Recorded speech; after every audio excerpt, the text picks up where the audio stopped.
নারী এশিয়া কাপের সেমিফাইনাল নিশ্চিত করেছে ভারত। গ্রুপ পর্বে নিজেদের শেষ ম্যাচে নেপালকে ৮২ রানের বিশাল ব্যবধানে হারিয়েছে টিম ইন্ডিয়ার মেয়েরা। শ্রীলঙ্কার ডাম্বুলায় আগে ব্যাট করে ২০ ওভারে ১৭৮ রান তোলে ইন্ডিয়া। নির্ধারিত ওভার শেষে ৯ উইকেটে ৯৬ রানে থামে নেপালি মেয়েদের ইনিংস। নেপালের বিপক্ষে ব্যাটিংয়ের শুরুতেই ঝড় তোলেন দুই ওপেনার। শুরুতে নামা শেফালি ভার্মা একাই করেন ৮১, বল খেলেন মাত্র ৪৮টা। আরেক ব্যাটার হেমলাথার ব্যাট থেকে আসে ৪৭ রান। জেমিমা রদ্রিগেজও ছিলেন বেশ আগ্রাসী, ১৫ বলে করেন ২৮, যাকে আউট করতে পারেনি কোনো বোলারই। আর সমান সাজঘরে ব্যাট করে হয়েছে ১০ রান। সব মিলে ২০ ওভারে ৩ উইকেট খুইয়ে মাত্র ১৭৮ রান তোলে ভারতীয় নারী দল। নেপালের রানা মাগার নেন ২ উইকেট। বিশাল টার্গেটে নেমে ভারতের সামনে একেবারে দিশেহারা হয়ে পড়ে নেপালি ব্যাটাররা।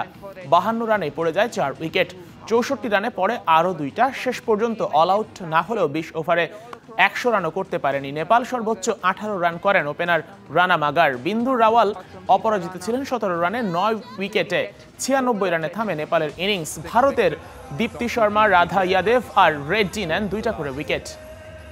নগদের কাছে সব গ্রাহকই প্রিয়, তাই তো সারা দেশে ক্যাশ আউট চার্জ সবচেয়ে কম।